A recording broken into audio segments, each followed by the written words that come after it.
아까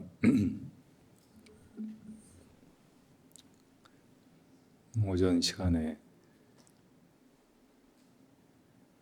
질문하신 분이 그 질문을 조금 요약해서 간단하게 다시 해주실래요? 국민성이랑 불교의 연관성을 알고 싶습니다. 왜냐하면 우리나라가 지금 계속 발전을 많이 했는데 유독 못 따라간 게 정치라 그러더라고요. 근데 그 정치 자체도 우리 국민성을 굉장히 잘 역이용하고 있다고 말을 들었거든요. 사실 우리나라 국민성 굉장히 좋은 국민성을 갖고 있으면서도 남이 잘 되면 배 아파하지만 조금 어려운 상황에 처하면 또 똘똘 뭉치는 경향이 있는 게 저희 국민성이잖아요.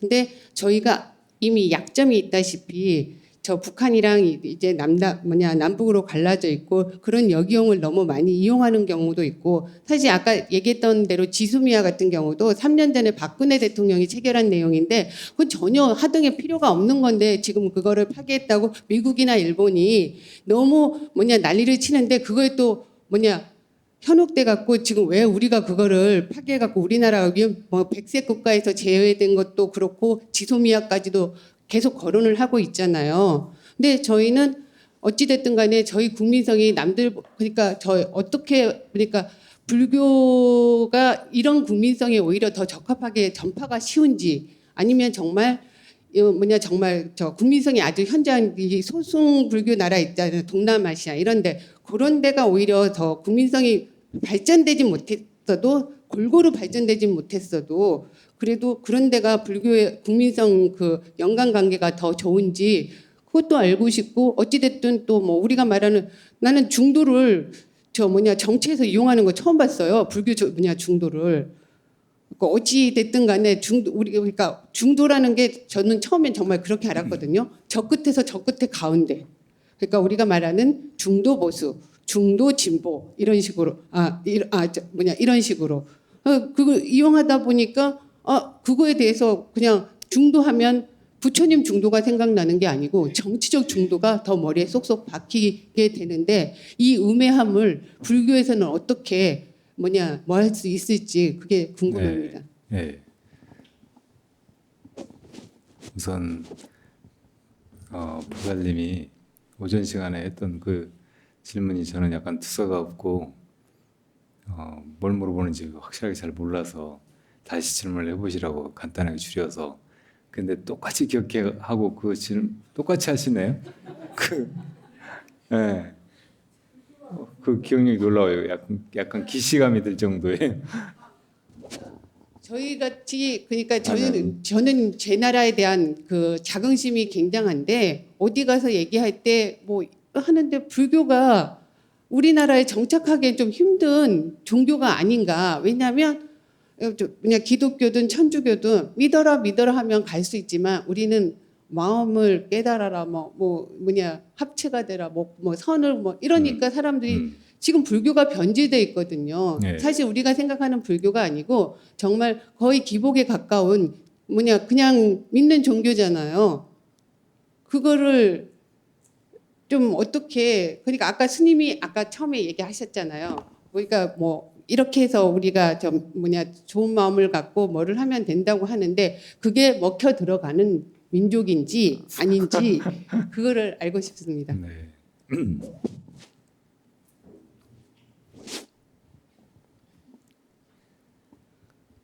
우선 한국인의 어떤 심성, 기질에 대해서 이렇게 외국 사람들이 가지고 있는 어떤 견해보다는 우리 스스로 한국 사람은 이런 사람이야 하고 이렇게 규정짓고 있는 것이 있는 것 같아요. 사실은 사람은 이 지역에 따라서 다르게 살아가면서 다른 어떤 기질이나 혹은 업을 형성해 왔지만 사람의 어떤 본성이라든지 혹은 그 기본적인 마음 결은 다른 점보다 비슷한 점이 많은 것 같아요. 그래서 이제 우리나라 사람 어떻고 일본 사람 어떻고 혹은 서양 사람들 어떻고 또 중국 사람들 어떻고 이렇게 그 심성을 단정짓는 것은 어떤 때는 위험하고 어떤 때는 또 이제 자기 그 말을 뒷받침하기 위해서 그냥 갖다 붙이는 말일 수도 있는 거예요. 그래서 우선 그렇게 말하는 것 자체가 조금 신중할 필요가 있어요. 근데 대체로 우리나라 사람들의 국민성에 대해서 우리가 약간 자조적으로 너무 분열적이고 또 너무 감정적이다, 냄비 근성 같은 게 있다, 뭐 이렇게 이야기하는 것들 있잖아요. 그러니까 그런 것도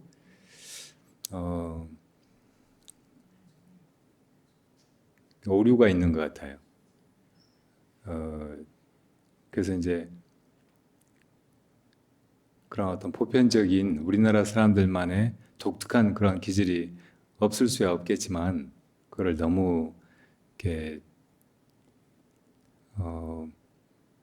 분명한 한국 사람이라면 거기서 벗어나지 않는 어떤 특질이라고 이렇게 못 박지 않는 태도가 중요한 것 같다는 말이에요. 그리고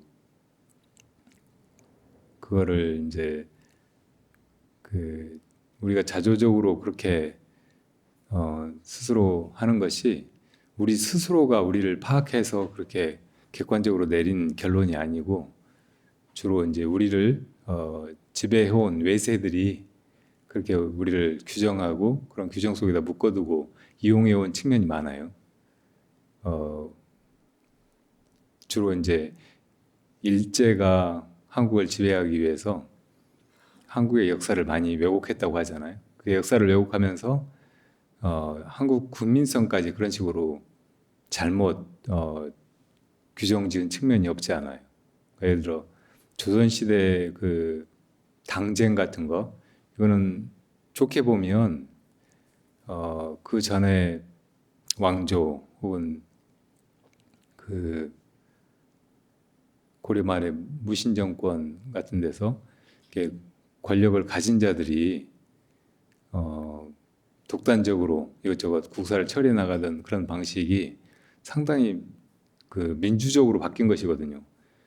조선시대 왕들이 어느 왕도 그냥 내가 왕이니까 다 나를 따라와야 된다 하고 혼자 정책을 아무렇게나 이리저리 바꾸고 막 집행하고 그런 경우가 잘 없어요. 오히려 그런 왕들은 예를 들어 연산군이라든지 광해군 이런 왕들은 뒤에 무슨 조나 종 이런 왕의 이름에 걸맞는 그런 호칭조차 부여되지 않았어요. 그러니까 굉장히 민주적인 사회였고 왕권보다는 신권이 이렇게 왕권을 지나치게 견제해서 왕이 뭐 그냥 왕노릇도 제대로 못하고 또 국민을 위한 정말 이렇게 다수의 민중들을 위한 그런 정책을 펴고 싶어도 그 당리당략으로 그 왕의 그런 호의를 좋은 뜻을 호도하고 맹목적으로 반대하고 막 했던 세력들에 의해서 그런 게 제대로 잘 펼쳐지지도 않은 그런 역사였다고 말할 수 있죠. 그리고 또 이제 그런 당리당략으로 뭐 이런저런 주장을 하고 왕을 견제했던 그런 사람들도 나름대로 이제 자기 어떤 이해관계라든지 정략적인 의도에서 그렇게 한 것도 있었지만 매사가 이렇게 보면 이런 측면이 있고 저렇게 보면 저런 측면이 있잖아요. 그러니까 다양한 어떤 그런 견해를 표출해서 왕이 최종적으로 공정하게 판단할 수 있도록 그렇게 보조하고 또 견제 균형을 이루고 하는 그런 역할을 해왔다고 할 수 있거든요. 그러니까 한 왕에 의해서 독단적으로 모든 것이 다 집행되는 그런 권위주의적인 체제라기보다는 상당히 옛날 귀족 정치 같이 다수의 그 엘리트 집단이 이래저래 이제 그런 왕권을 견제하면서 이렇게 국민들의 의견을 대변하고 해서 이렇게 왕조의 정치가 이루어져 왔다고도 말할 수 있단 말이에요. 그래서 이제 이게 사실상 나중에 이제 당쟁이 심해져서 자기들과 이 계보가 같지 않으면 죽기 살기로 막 싸우고 모략하고 또 사화 같은 걸 일으키고 막 이렇게 했던 것은 분명히 패단이 있고 분열적이라고 지탄을 받아야 마땅하지만 그렇지 않은 상황에서는 이제 이 신권이 나름대로 제 역할을 잘 해서 왕의 그런 통치가 너무 독재적으로 가지 않도록 잘 해온 좋은 정치사였다고도 말할 수 있는 거예요. 그런 게 이제 일본의 막부 정치라든지 명치 유신 이후에 소수 엘리트 집단이 권력을 실질적으로 차지하고 일본을 부흥시키고 이렇게 서양 열강에 필적할 만한 그런 나라를 만든답시고 주변 국가들을 침략하고 수탈하고 막 그렇게 해온 그런 정치보다는 훨씬 평화적이고 뛰어난 그런 좋은 정치였다고 진보적인 정치였다고 이렇게도 말할 수 있을 정도거든요. 근데 이걸 이제 일본 사람들이 식민 통치를 정당화하기 위해서 니들은 분열적이고 하면 나도 맨날 싸우고 물어뜯고 그럴 뿐이니까 우리가 혹은 중국이 지배해 주는 게 더 좋다 이런 식으로 그 통치의 정당성을 부여하기 위해서 갖다 붙인 말이 그 맨날 당파 싸움이나 하고 분열적이고 그렇다고 국민성을 규정지은 거예요. 근데 우리나라 사람들이 또 이제 임진왜란 때 그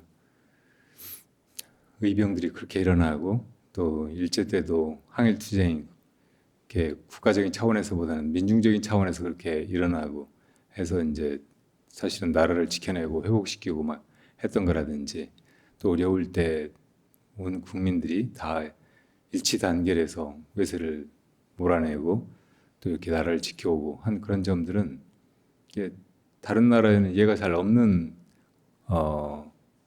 점이기도 해요. 임진왜란 때 일본 그 군대를 이끌고 온 가토 기요마사나 소서 행장이 제일 놀랐던 것이 일단 한양에 가가지고 한양성을 점거해버리면 전쟁이 끝날 줄 알았대요. 그 왕이 이제 의주로 도망가 버렸잖아요. 그러면 이건 이제 국민들은 다 항복하고 그냥 일본 처분에 다 맡기고 아무도 반발하지 않고 그럴 줄 안 거예요. 일본에는 그런 식으로 이렇게 무인들끼리 서로 이제 싸우고 대립하고 막 이렇게 했다가도 싸움이 벌어져서 한쪽이 왕이 한쪽에 그 장수나 쇼군이 항복해버렸다 그러면 끝난 거예요. 그때 사람들은 다 그냥 이쪽에 이제 군대가 되고 다 복종하고. 근데 한국의 전쟁은 완전히 달라서 왕이 도망가 버리고 그랬는데도 사람들은 계속 저항하고 이순신은 바다에서 그냥 그렇게 어떻게 해보지도 못하게 막고 있고 막 그러니까 두 번이나 그렇게 침공을 했다가도 그냥 결국은 소모적인 전쟁으로 끝나버린 거지 임진왜란이. 그러니까 이제 그럴 만도 해요. 한국 그 사람들이 백성이나 민중들이 이건 아니다 싶어서 어떤 그 나라가 풍전등화 같이 됐을 때 일치단결해서 반대하고 저항하고 또 그런 의병 활동이나 독립투쟁에 막 동참하고 이런 거 보면은 혀를 내둘 정도 이 사람은 이렇게 할 수 없는 거구나 하고 이제 인정하지 않을 수 없게 되는 것 같아요. 지금 아마도 아베 내각이 그 위안부 문제를 가지고 한국 사법부가 내린 그 판결에 대해서 정부의 책임을 돌리면서 이렇게 수출 규제를 하고 뭐 그러면은 이제 일본 사람들의 어떤 그 통치 철학이라든지 그런 관행으로 보아서는 그냥 한국은 국력도 약하고 그동안 이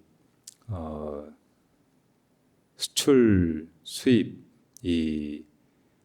이것이 다분히 이제 한국이 기술력이 뒤떨어지니까 일본의 기술력을 이렇게 배우는 식으로 그리고 이제 고급 자재 같은 거 소재 이런 것을 일본이 만들어서 주면서 한국이 그것을 이제 중간 가공하고 최종 적인 그런 생산품은 중국에서 만들어내고 그런 구조로 이 첨단 산업이 이루어져 왔는데 그래서 이제 일본이 그런 핵심 소재를 대주지 않으면 한국이 이제 더 이상 그 반도체 산업을 유지시켜 갈 수 없으니까 항복하고 당연히 이제 일본에 다시 와서 빌고 그렇게 할 줄 알았는데 지금 완전히 딴판으로 나가고 있으니까 더군다나 국민들이 자발적으로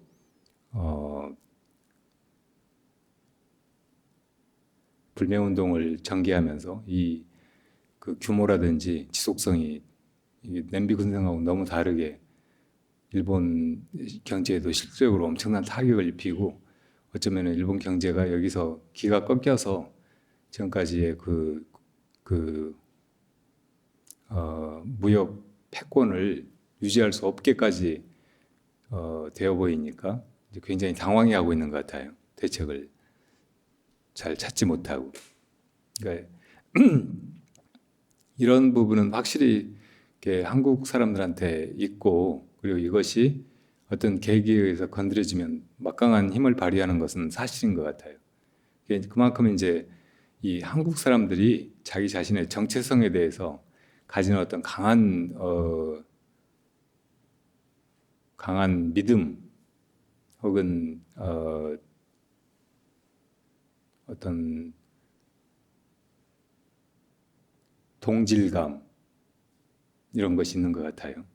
왜 다른 어느 나라도 이렇게 한국 사람들처럼 우리가 그 조선 사람이다, 한국 사람이다, 혹은 옛날 뭐 고려나 삼국시대 고조선 이 민족이다 이런 그 긍지 뿌리에 대한 신념 이런 것이 강한 것 같다는 말이에요. 그런 부분이 분명히 있어서 그런 게 잘못 건드리면 안 되는 것 같아요.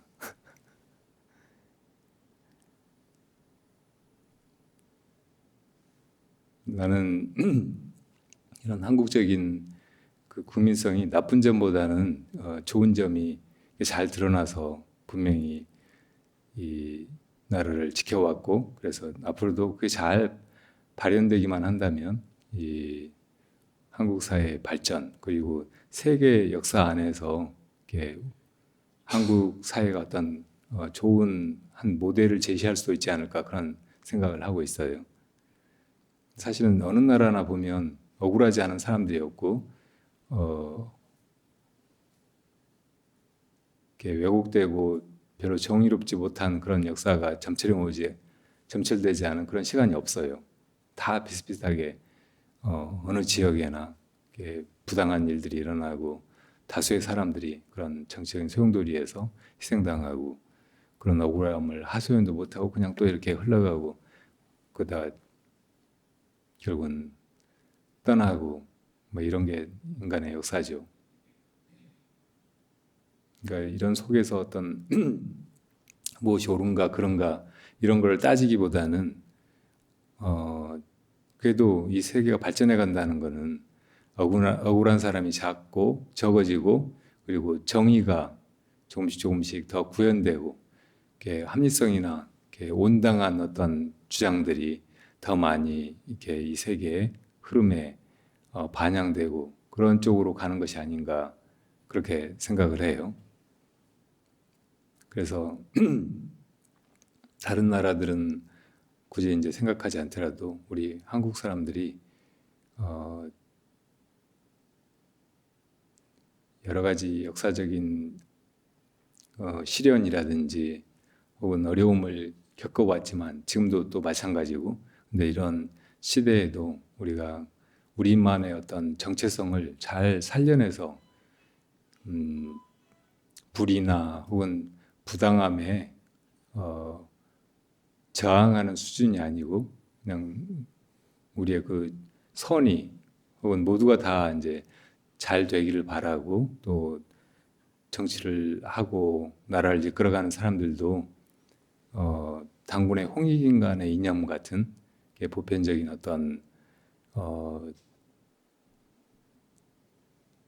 선의 혹은 유민의 정신 이런 걸로 이렇게 정치를 해나감으로써 그런 좋은 모범을 보였으면 좋겠다, 그런 아름다운 나라를 만들어갔으면 좋겠다, 이런 생각이에요.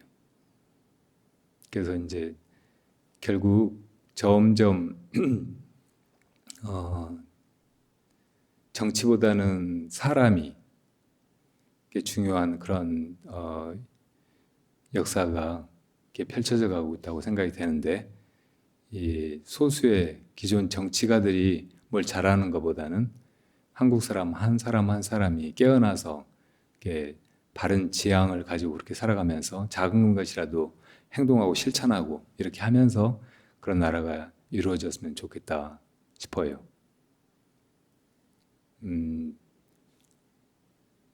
여러 그 외세의 어떤 침략과 간섭 속에서 이 땅에서 정치 권력을 담당해 왔던 그런 집단들은 대체로 다 정말 국민들의 안위나 번영을 위해서보다는 자기 자신들의 그런 기득권을 지키기 위해 급급하고, 대체로 이제 그런 어떤 굉장히 이기적이고 좁은 그런 정치적인 소신이나 철학을 가지고 정치를 해왔다고 말할 수 있어요.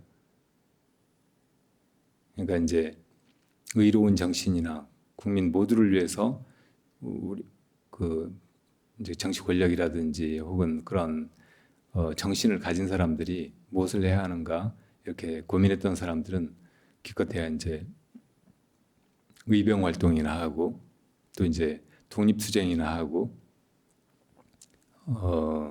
또 이제 군부 독재라든지 혹은 권위주의적으로 흐르는 그런 정부에 이렇게 반대 목소리를 내고 반체제 운동을 하고 막 대체로 그래왔다고 말할 수 있어요. 그런 속에서 이제 권력을 가진 집단은 자기들의 정치 권력을 계속 유지하기 위해서 사람들에게 다른 쪽의 그런 정치적인 운동을 하는 사람들에게 계속해서 이제 어떤 아까 말한 프레임을 씌워왔어요. 이 사람들은 일제시대 같으면은 이제 조센징은 이렇게 못나고 일본이 이렇게 사실은 근대화 시켜주고 있는데 그런 은혜도 모르고 그냥 저항하는 반체제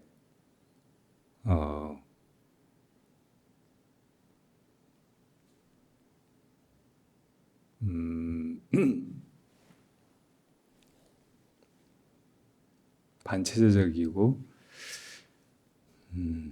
반역적인 그런 집단으로 그렇게 이제 매도해 왔고, 또 이제 해방되고 나서는 그런 사람들 다 빨갱이, 공산주의자 이런 식으로 치부해 왔고, 그러니까 요즘까지도 이제 그런 성향이 많아요. 그래서 그런 프레임의 틀에서 이제 어쨌든 한쪽의 성향을 가진 사람들은 자칫하면은 오해를 받거나 혹은 자기 설 자리도 없어지거나 감옥에 가거나 제거되거나 그러기 때문에 그래도 이제 안전하고 그 사람들에게 조금이라도 어떤 지지를 받을 수 있는 그런 지점은 중도적인 것이니까 이제 뭐 조금 진보적인 사람들도 중도 진보 정당을 표방하고 그런 정치 활동을 하고 좀 보수적인 성향의 사람들도 중도 보수를 이야기하지 극단적인 보수 이런 거는 될 수 있으면 피하려고 하는 거예요. 그러니까 이런 이 정치적인 편향성은 그게 옳아서라기보다는 그게 이제 편리하니까 그게 사람들한테 더 많은 표를 얻을 수 있으니까 그게 상당히 정략적으로 취하는 어떤 스탠스지 다른 것이 아니에요.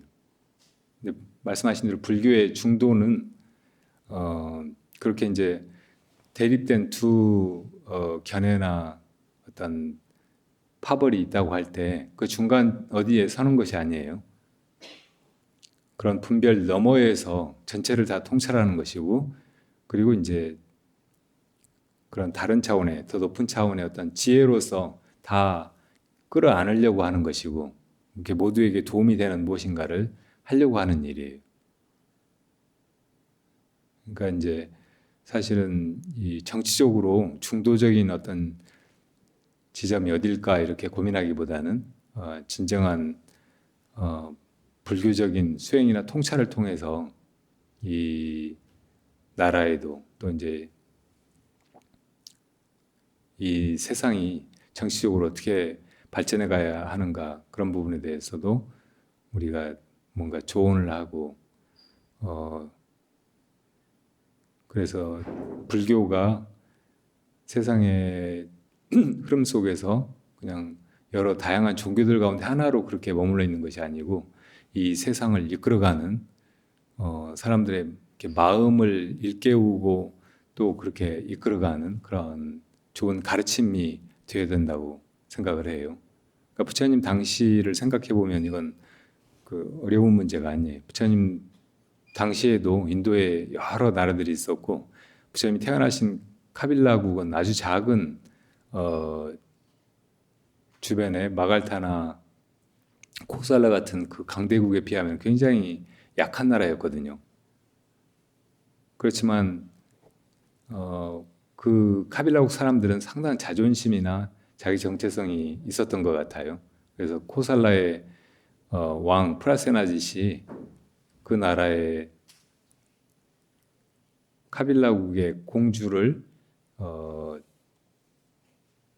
왕비로 보내달라고 했을 때 저 상것들이 우리한테 감히 공주를 보내달라고 한다고 그 어떤 여종을 이렇게 잘 차려입히고 단장을 해가지고 얘가 우리 공주라고 그렇게 보내주기도 했어요.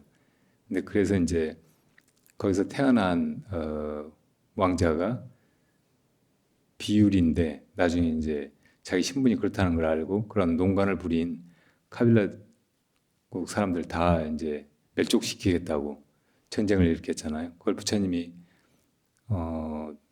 막으시려고 쫙볕에 나가서 잎이 다 지고 가지만 남은 나무 밑에 앉아 계시고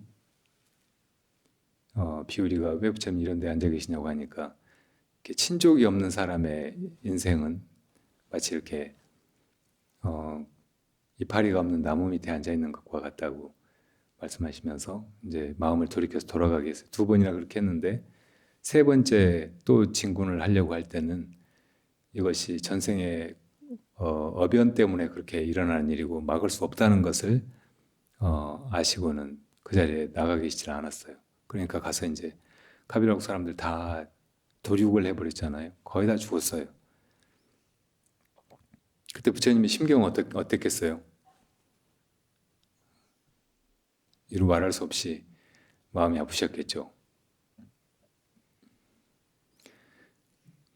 이제 그런 상황에서 이렇게 또 정말 처참해하고 힘들어한 사람이 마하나만이라고 하는 카빌라국의 왕이었어요.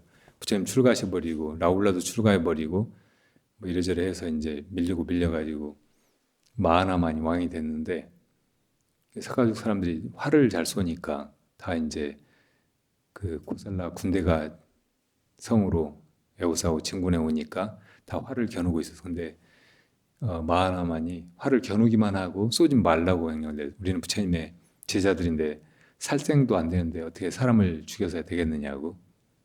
그래서 겨누고만 있으니까 석가족의 활솜씨를 겁내고 성 가까이 접근을 못하던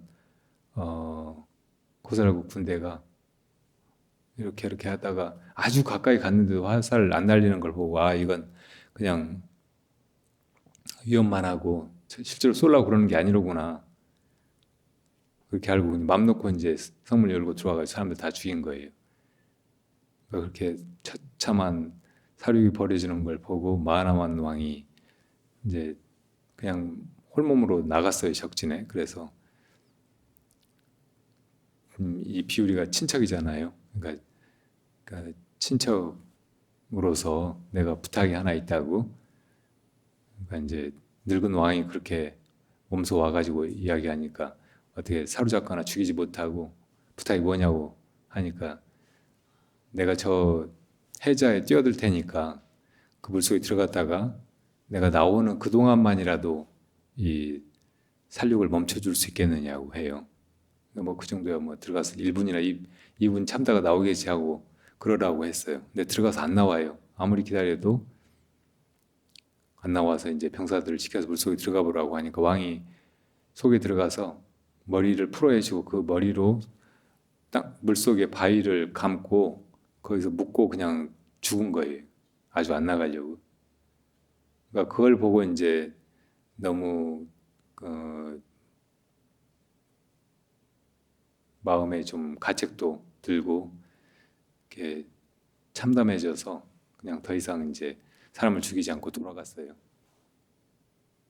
그러니까 이 마하나만 왕의 어떤 자비심 혹은 유민정신 이런 것이 사실은 진정으로 훌륭한 정치 지도자의 마음이죠. 그런 마음이 없는 사람은 사실은 정치 지도자가 되려고 하면 안 돼요.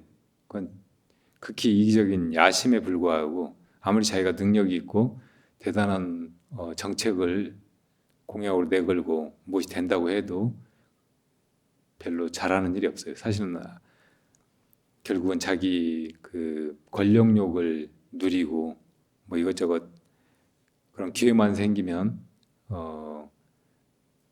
비리를 저지르고 뭐 사람들의 재산을 착복하려고 하고 결국 뒤가 좋지가 않다고.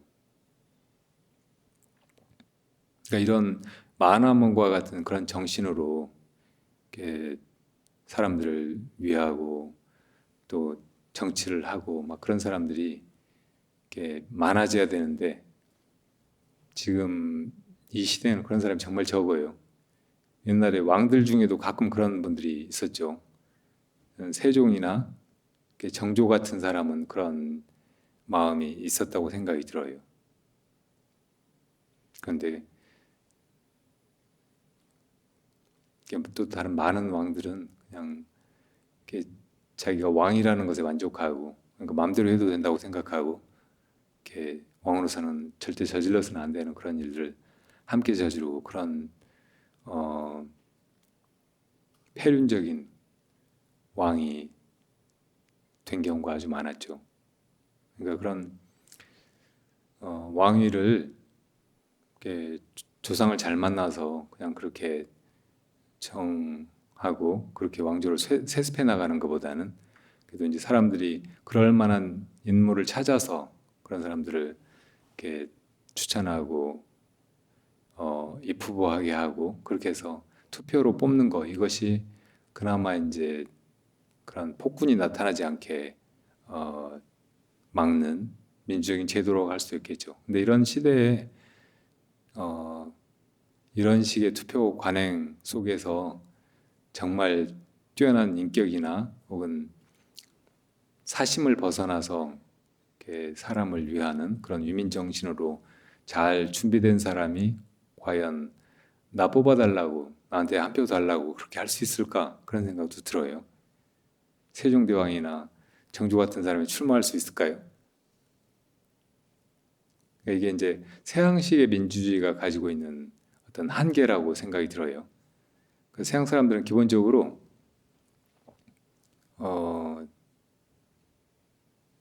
한 가지 전제를 두고 그 전제 하에서 이제 여러 가지 사회 활동을 하고 또 그걸 학문적으로 뒷받침하고 해왔어요. 그러니까 그 한 가지 전제란 뭐냐면 인간은 다 이기적인 존재라는 거예요. 나도 대통령 되고 싶고 더 많이 가지고 살고 싶고 이런 걸 당연한 전제로 생각하고 정치학이든 경제학이든 이론적인 뒷받침을 하고 또 그걸 이제 당연시하면서 그런 정치나 경제 현상들이 벌어지는 거예요. 그러니까 이 동양 사회에서는 그렇게 이제 나라의 일을 한다든지 혹은 모두에 영향을 미치는 그런 공적인 그 소임을 맡기 위해서는 인격적인 소양이 중요하다고 생각을 했어요. 수신제가 치국평천하와 같은 공자님 가르침에서 알 수 있듯이 먼저 자기를 닦아서 이렇게 큰 뜻을 품고 나 일신의 영달을 위해서가 아니고 그 모든 백성들의 안위나 행복을 위해서 뭔가 해야 될 그런 소명이 분명해졌을 때 이제 과거도 보고 관직에도 나아가고 그렇게 해야 된다고 그렇게 배웠거든요. 그러니까 그런 소양을 갖추는 것은 사대부 혹은 벼슬아치가 되는데 이게 기본적인 것이었어요. 근데 그런 것도 없이 다 이기적이니까 뭐 하고 싶은 놈 나와가지고 서로 차지하는 놈이 먼저 차지하는 놈이 임자거나 혹은 공정하게 룰을 만들어 가지고 표 많이 얻은 사람이 하게 하자 뭐 이런 거는 굉장히 유치한 거예요. 그러다 보니까 이제 이 후보를 먼저 해야 사람들이 표를 찍어서 뽑든지 안 뽑든지 하고 그렇게 해서 이제 뽑아보지만 많은 사람들은 투표도 하지 않고 뭐 투표율 한 70% 이렇게 되는 사람들이 그런 투표에서 또 뭐 한 51% 얻어가지고 이렇게 당선이 됐다 그러면 반도 못 돼요. 반도 찬성하지 않는데 자기가 이제 나서가지고 하니까 그 사람 기본도 이제 안 돼 있는데 겨우 그런 지지율로 어떤 소명감을 갖기는 힘들고 그런 사람들이 정치가 이렇게 제대로 될 가능성은 별로 없죠. 그러니까 이런 속에서 이제 또 이제 정당 정치라는 것이 대의제 민주 정치가 이루어지니까 서로 이제 정치적인 성향 혹은 어떤 당파적인 이해관계가 비슷한 사람들이 이렇게 모여가지고 한 당을 이루고 뭐 그 당의 집권을 위해서는 뭐 수단 방법을 가리지 않고 갖은 중상모략이나 혹은 흑색선전이나 혹은 가짜 뉴스를 가지고 뭐 이렇게 무조건 집권하고 보자 이런 식으로 이루어지는 정치는 참 한심하다 못해 처참할 지경이죠. 이런 속에서 대단한 어떤 민주주의를 기대하기는 참 힘들어요.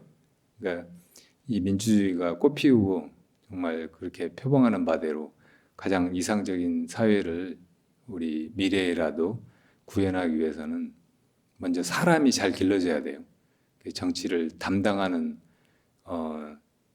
정치가들도 잘 교육되고 우선 이기적인 정치적 어떤 욕망으로 권력을 꿈꾸는 것이 아니라 내가 이 세상을 위해서 다른 사람들을 위해서 뭔가 해야 되겠다는 바르게 정치를 하고 정책을 집행하고 또 그쪽에 의견을 내고 해서 세상을 그렇게 이끌어가야 되겠다는 이런 소명감을 먼저 형성하도록 하는 것이 일차적으로 중요하다고 생각이 들어요. 그리고 이제 그것을 국민들이 그런 사람들을 알아보고 또 천거하고 그렇게 해서 이제 지금처럼 대의제 민주정치보다는 조금 더 직접 민주주의에 가까운 그런 방식으로 이 선거라든지 투표도 이루어졌으면 싶어요. 지금 이제 투표 같은 게 그전처럼 이렇게 투표용지에다 써가지고 이렇게 내고 그걸 다 수거해서 그냥 하나씩 하나씩 다 그 사람들이 보는 데서 개표하고 막 이런 방식이 아니고 전자개표를 하고 막 이렇게 하면서 패단도 많잖아요. 근데 그런 패단을 이렇게 좋은 전자적인 시스템을 통해서 부정이 개입되지 않도록 만든 다음에 거기에다 사람들이 간편하게 집에서라도 이렇게 그냥 휴대전화로 투표할 수 있게, 그래서 이제 정말 좋은 사람들을 처음부터 몇 사람을 뽑아놓고 하는 게 아니고 먼저 첨가하고, 그래서 그 사람들 중에서 나중에 이제 다시 이렇게 투표를 해서 이렇게 제일 좋은 사람이 그 한 사회의 리더로 가려지도록 그렇게 이제 투표제도가, 선거제도가 그렇게 개선되어 나가면 그런 것이 가능하리라고 생각하는데, 그렇게 해서 이제 정말 좋은 리더가 사람들이 깨어난 지성에 의해서 잘 가려지도록 만들어가면은 지금 민주주의의 한계도 상당히 보완되어 나가리라고 생각을 해요. 그러니까 그러자면 결국 이제 필요한 것이 다수 국민의 각성, 그리고 정치적인 엘리트의 어떤 교육이라든지 혹은 양성이에요. 그런 게 이제 사실은 우리 현대 사회의 미래를 생각할 때 제일 중요한 문제라고 생각이 드는데, 그런 어떤 탐색이라든지 혹은 연구도 없이 그냥 막 세상이 흘러가는 대로 우리가 가고 있는 것이 대단히 위태로워 보여요. 여튼 아까 질문하신 것에 대한 대답으로서 이렇게 드리고 싶은 말씀은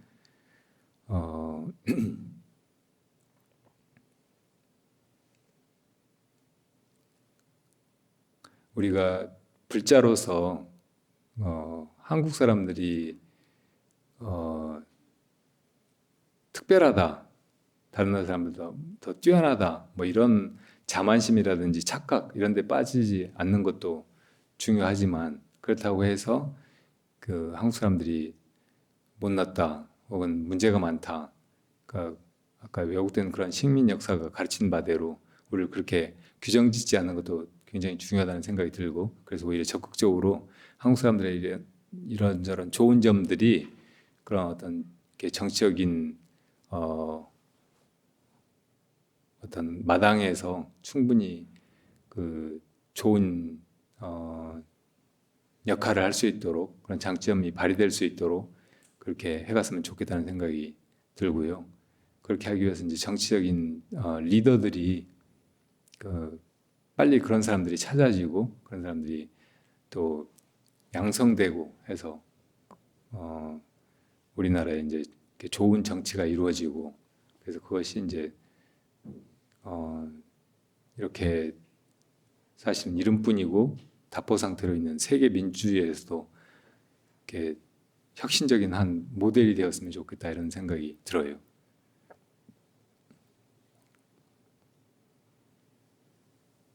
그리고 지금 불교는 우리나라에서는 조금 약간 그 기독교라든지 이렇게 한국 땅에 들어온 지 얼마 안 되는 종교들에 이렇게 밀리고 있는 그런 추세지만, 세계적으로 보면은 성장하고 있는 추세에 있어요. 성장하고 있는 추세에 있는 종교가 이슬람교하고 불교뿐이래요. 기독교는 혹은 이제 그런 유신론적인 다른 종교들은 사양세에 접어들었어요. 미국의 불교 인구가 1,500만이라고 하거든요. 그리고 티베트 불교나 남방의 불교들은 굉장히 그런 이제 세계 불교의 상승세에 힘입어가지고 서양에 혹은 여러 나라에 많이 전파되고 있는데, 우리 한국 불교는 안타깝게도 통불교, 선불교, 불교의 정수 혹은 가장 잘 갖추어진 그런 불교라고 자긍심을 가지긴 하는데 외국에 전혀 알려지지도 않고 뭐 어떤 역할도 잘 못하고 있어요. 한국 사회 안에서도 우리 한국 불교가 혹은 조계 종단이 별로 긍정적인 역할을 많이 못 해왔어요. 참으로 안타까운 일이죠. 이제 불교하고 국가하고의 관계를 굳이 들춰보자면 지금 우리나라 불교는 거의 이제 중국 불교하고 같이 한 덩어리로 흘러왔어요. 중국에서는 이제 공산화 이후에 유교도 불교도 다 이렇게 낡은 이념 혹은 아편에 가까운 그런 사람들을 그냥 빠지게 만들고 인생을 주체적으로 살지 못하게 만드는 게 사회의 악으로 그렇게 규정돼 버린 그런 체제 변화 속에서 거의 이제 이렇게 형식만 그 문화재만 남은 그런 수준이어서 대단히 안타까운데, 그래도 한국에는 우리 불교의 그런 어떤 정신 혹은 수행 풍토 이런 것이 아직 이렇게 면면히 살아 있거든요. 이게 굉장한 가치를 가지는데 이것이 세계로 혹은 다른 문명권에 이렇게 퍼져나가지 못하는 것이 대단히 안타깝게 느껴져요. 그래서 우리 세대가 지금 이 한국 불교의 현 위치를 통감하고 우리 할 일을 빨리 알아차려서 뭔가 아까 말씀드린 인류사 안에서의 어떤 좋은 기여를 했으면 좋겠다, 그렇게 생각을 해보고요. 사실은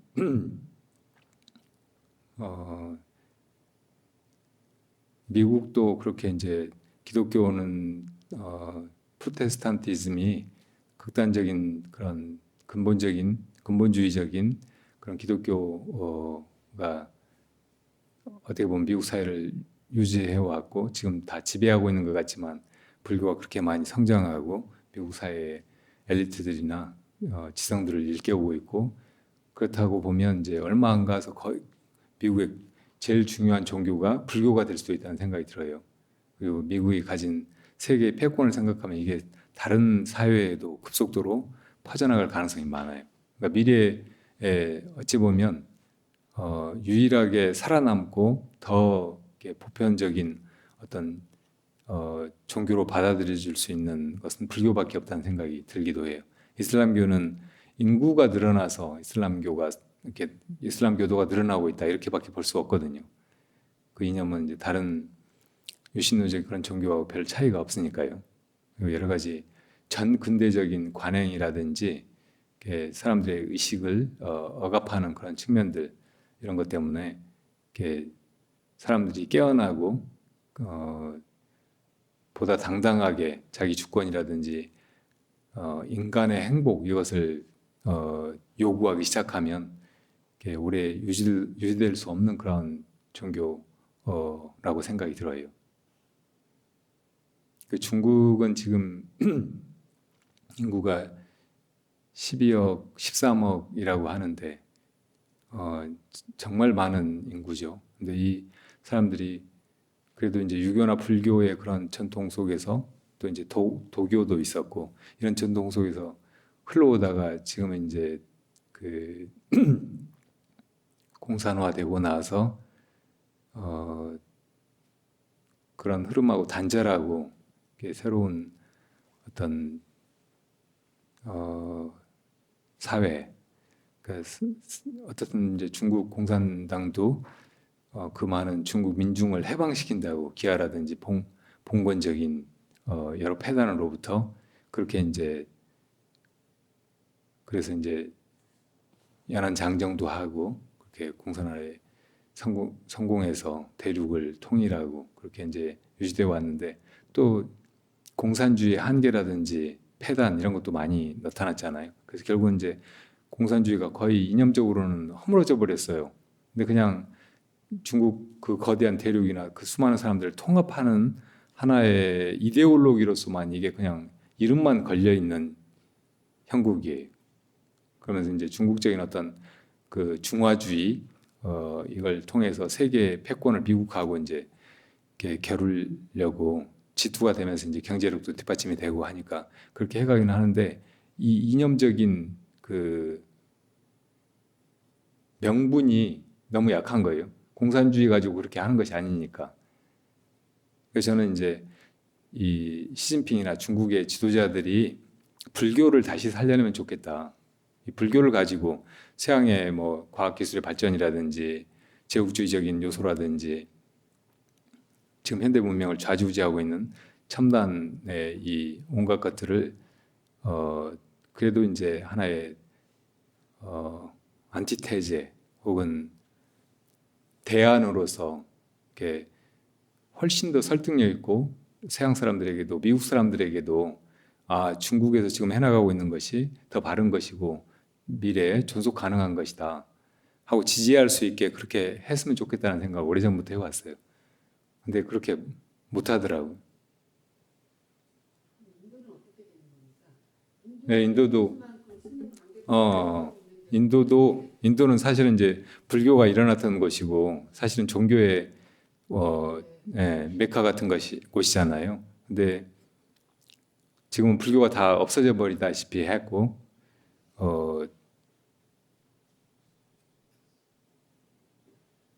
그 사람 이름이 생각이 안 나는데 원래 천민이었다가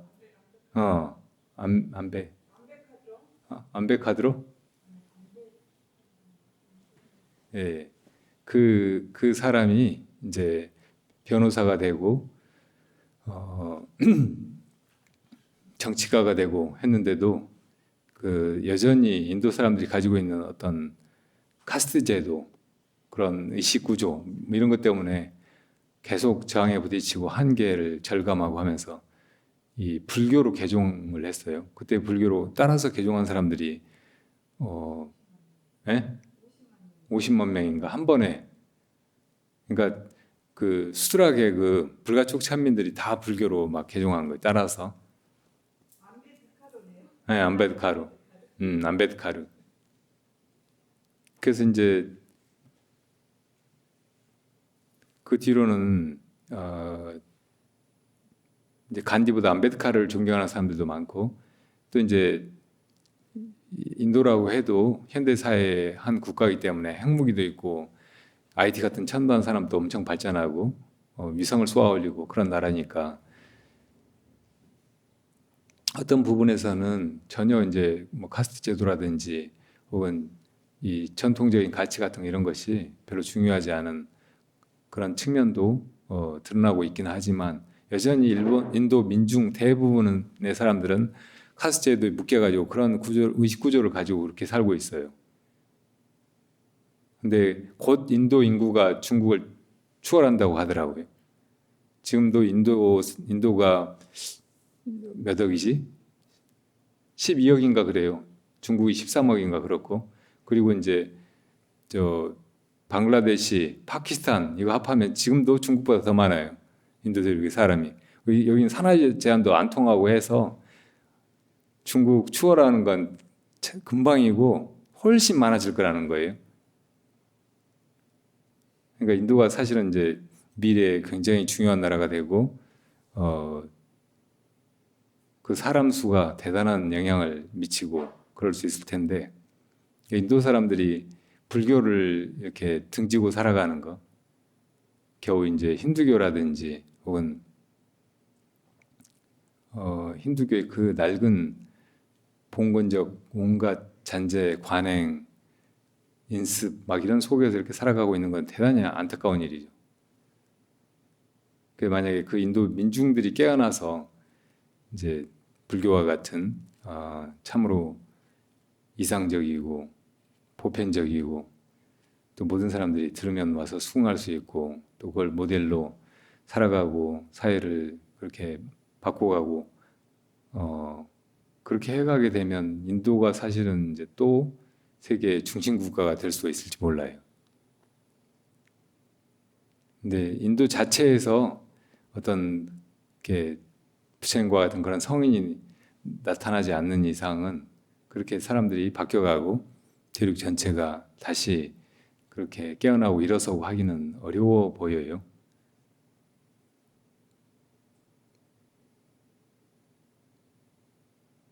일본은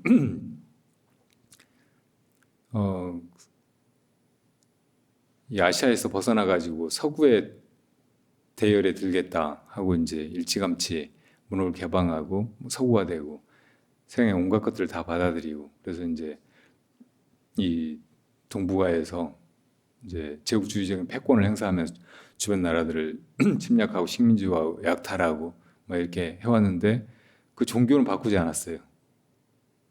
그건 또 놀라운 일본의 그 힘인 것 같아요. 그러니까 기독교가 들어가서 이제 일본 사회를 다 기독화 시키는 건 그 일본 사회가 흘러온 그 역사적인 흐름 속에서 너무나 당연한 것처럼 보였는데 그걸 안 받아들인 거예요. 왜 그랬을까요? 이건 좀 연구해 볼 가치가 있는 것 같아요. 일본 사람들의 지금 이 정신 속에는 백제적인 요소가 많아요. 사무라이 정신이나 혹은 산업에서 일본 사람들이 이제 그 발휘한 어떤 장인 정신 같은 거 있잖아요. 이런 건 다분히 백제 정신이에요. 그리고 또 하나 이제 일본을 이렇게 정신적으로 지탱해 온 것이 일본의 민족주의적인 그 요소가 가미된 신사 그리고 불교예요. 불교는 어쨌든 오랫동안 이 우리 신라 삼국시대에 불교가 들어왔듯이 일본에도 그렇게 전해지고 이렇게 좋은 선의 전통이 흐름이 있었고 그런 속에서 이제 이 선하고 사무라이 정신하고 만나서 아주 독특한 그런 불교를 이루어왔고 또 나중에 이제 명치부신 거치면서 서양의 그 학문 또 기술, 과학기술 문명하고 결합된 어떤 불교가 이렇게 흘러왔는데 일본 불교는 그래서 이제 선이 살아있는 그런 시대에는 상당히 훌륭했는데 나중에 이제 일본식의 어떤 그 변용을 겪었고 그래서 이제 많이 학문화되어 버렸어요. 불교를 어떤 이성이라든지 혹은 논리를 토대로 해서 이렇게 정리하고 이해하고 이렇게 그렇게 해서 이제 하나의 그 사상으로 만들어 버렸다고 할까 철학으로 그런 측면이 아쉬운 점이에요. 그러나 저는 어떻든 그런 뭐든지 일본에 들어가면 그 속에서 이제 좋은 것이면 전체적으로 다 받아들여지고 또 이제 일본화되고 일본식으로 발전하고 꽃피우고 막 그런 경향이 있는데 기독교는 거기 들어가서 그렇게 하지 못한 거예요.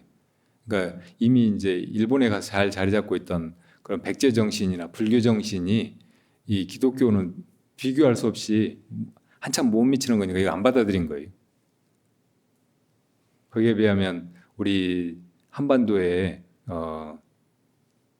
조선, 한국 이 나라는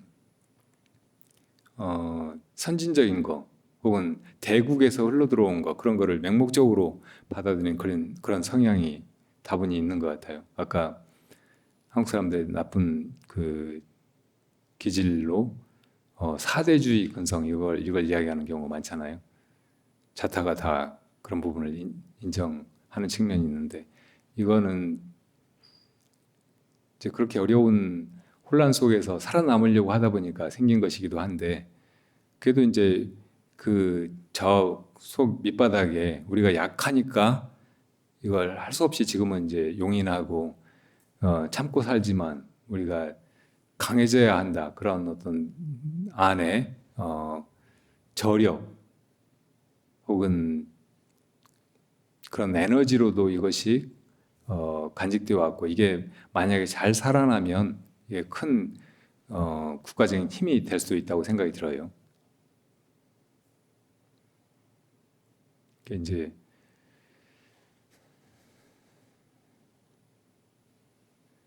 한국 사람들이 이제 불교를 받아들여 가지고 그렇게 오랫동안 간직해오고 했음에도 불구하고 중국이 유교 국가가 되면 우리도 유교를 얼른 바꾸고 또 공산화되면 북한의 김일성 정부가 들어서고 또 서양의 물질 문명이 막 들어오니까 또 이 남한 사회에도 그걸 이제 가장 선진적인 것으로 무작정 받아들이고 그러면서 기독교까지 따라서 받아들이고 이렇게 급속하게 기독교화되어 가고 있는 거 이건 이제 좀 반성적으로 고찰해 볼 필요가 있다고 생각이 들어요. 한국 사람들한테는 불교가 맞다, 안 맞다, 필요하다, 안 필요하다 이런 걸 떠나기 전에, 이런 걸 거론하기 전에 예, 역사적인 흐름 속에서 불교가 그 역사를 리드하지 못하고 거기 종속돼서 이렇게 흘러온 그런 측면이 없지 않아 있는 것 같아요.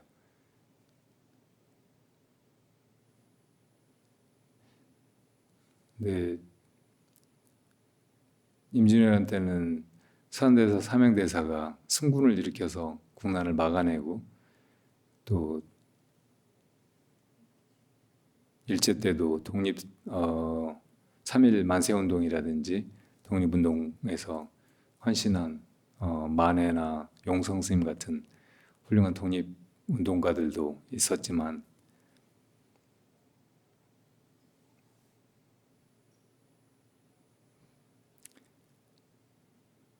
지금 우리 조계종의 여러 그 면면들이나 흐름을 보면 부끄럽기 짝이 없죠. 스님들이 이렇게 하면 안 되는데 안타까운 점이 있어요.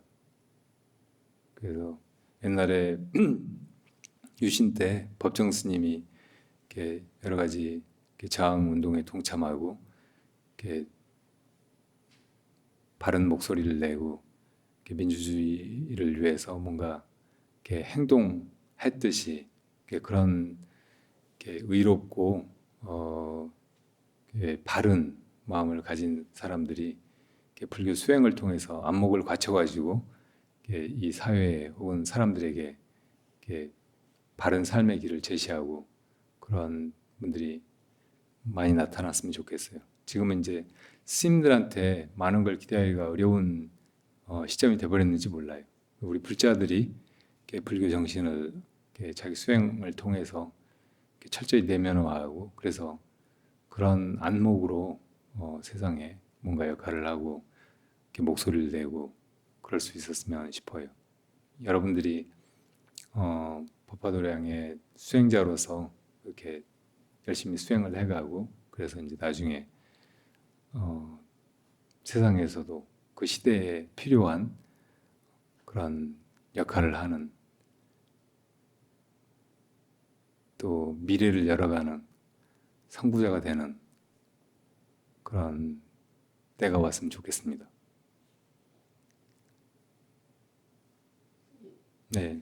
불교가 너무 좋은데 기독교가 손잡고 교회 가자면 전도가 되잖아요.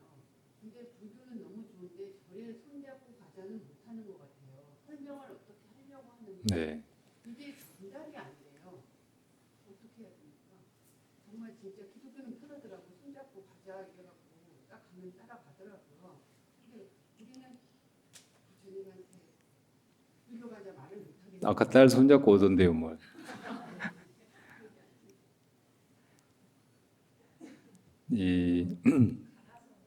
잠깐만요. 이 질문 대답해드리고,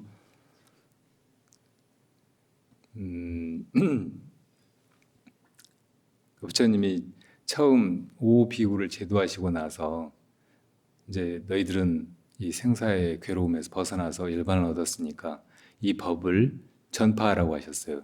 그 전법의 여행을 떠나라고. 그것도 둘이나 셋이 이렇게 가지 말고 따로따로 가서 이렇게 더 많은 사람들에게 법을 이렇게 전하라고. 근데 그렇게 이제 전법 여행을 떠난 5 비구가 내 말 들어봐라 하고 떠들고 믿어라, 믿으면 뭐 천당 가고 막 그렇게 했을까요? 그러지 않았어요. 그냥 인연 따라서 존재하고 살아가고 이렇게 모습을 드러내 보이고 탁발하고 이렇게 하면서 그냥 되어간 거예요. 사리불존자는 그 5비구 가운데 마승이라고 하는, 꼰단냐라고 하는 비구가 탁발하러 지나가는 모습을 보고 그 거룩함이나 고요함, 이 지혜로움 이런 데 탐복해서 가서 당신의 스승은 누구냐고 이렇게 물으면서 그냥 부처님에게 오게 된 거예요. 그러니까 그렇게 전법을 하는 거예요. 사실은 그게 진짜 전법이에요.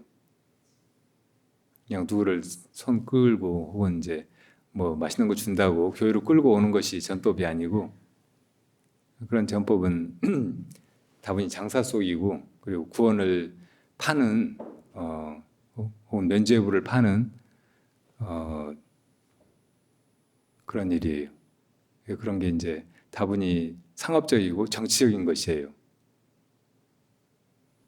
사실은 그 목사님들이 자기들 주머니 채우려고 배불리려고 그 사람들 막 끌어모아서 헌금하게 하는 거예요.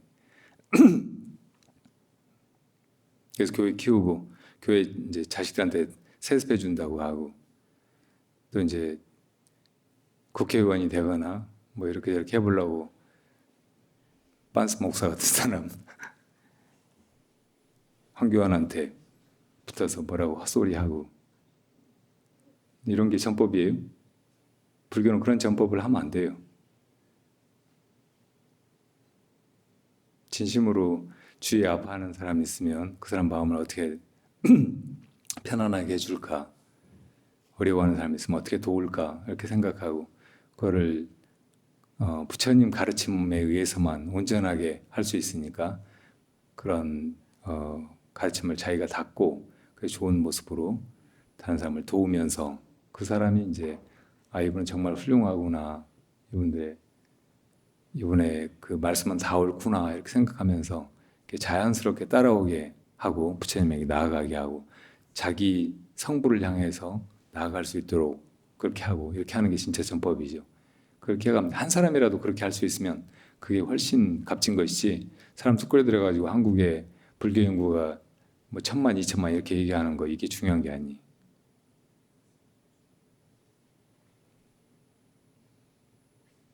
네. 선 대답을 해주셔가지고 후 네. 질문이 돼버렸어요. 네.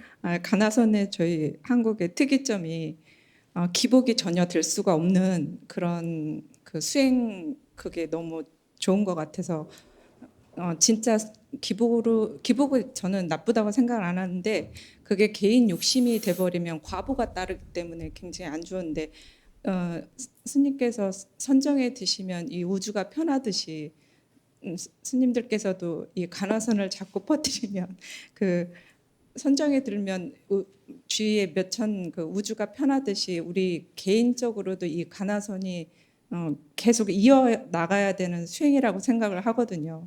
근데 네. 이 수행법은 전혀 기복도 될 수 없고 과보가 따르지 않는 거죠. 다른 인연 지어놓은 과보는 따르겠지만 이 수행 면에서만 보면 기복이 될 수 없는 특이하고 아주 이점이 많은 그런 수행인 것 같아서. 네, 불교의 본질이 우리 마음을 편안하게 함으로써 이 세상을 편안하게 하는 일이에요. 일심청정고 법계청정, 이런 가르침에서처럼 결국 평화라고 하는 거, 이 세상에서 이렇게 만족해하고 행복해하고 하는 거, 이런 건 다 사람 마음이 느끼는 거잖아요. 사람 마음 속에서 일어나는 일이고, 그래서 이 세상을 바꾸거나 무슨 조건을, 체제를, 제도를 바꿈으로써 우리 마음의 이 평화나 혹은 열반을 얻으려고 하는 것은 이 전도망상견이 그렇게 될 수 없는 것이라. 그리고 중생이 잘 알지 못해서 그런 참다운 열반의 길을 알지 못하고 뭔가 얻어서 혹은 내가 무엇이 되어서 그게 조건이 달라지면 내가 행복할 것 같아가지고 그걸 구하는 거, 이런 게 쉽게 얘기하면 기복이잖아요.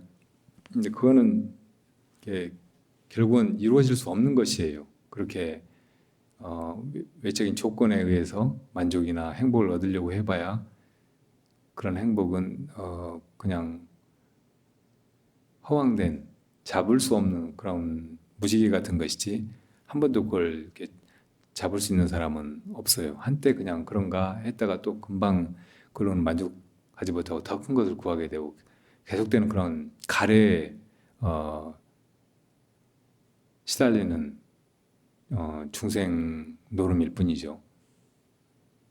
그러니까 이제 그런 기복이 진정한 불교가 아니라는 거, 그렇게 이제 헛된 욕망을 채움으로써 그 행복을 얻을 수 있으리라고 하는 착각에서 벗어나는 거, 이것이 이제 참 불교에 들어서는 길인데, 근데 왜 불교에도 이렇게 사람들이 와서 뭘 기도를 하거나 혹은 뭐 이런저런 소원이 있으면 그런 거를 부처님께 이렇게 빌면 이루어질 수 있다고 이렇게 얘기를 하느냐면, 이것이 방편이니까 그래요.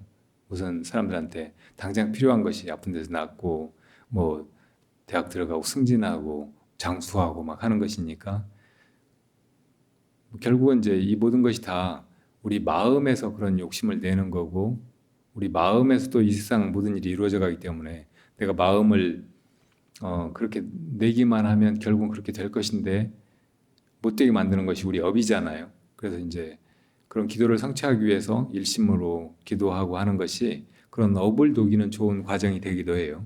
그러니까 그걸 그냥 이건 욕망에 지나지 않으니까 이런 거 재료 와서 빌지 말라고 물리치기보다는, 그렇게 이제 와서 일심으로 기도하면 이것도 이루어지고, 나중에는 이제 정말 우리에게 무엇이 필요한지 이걸 배울 수 있고, 그걸 이루기 위해서 이제 정말 이렇게 바른 수행을 해나갈 수 있으니까, 그런 길로 결국 나아가게 하기 위해서 징검다리를 이렇게 놓아주는 것이 방편 불교죠.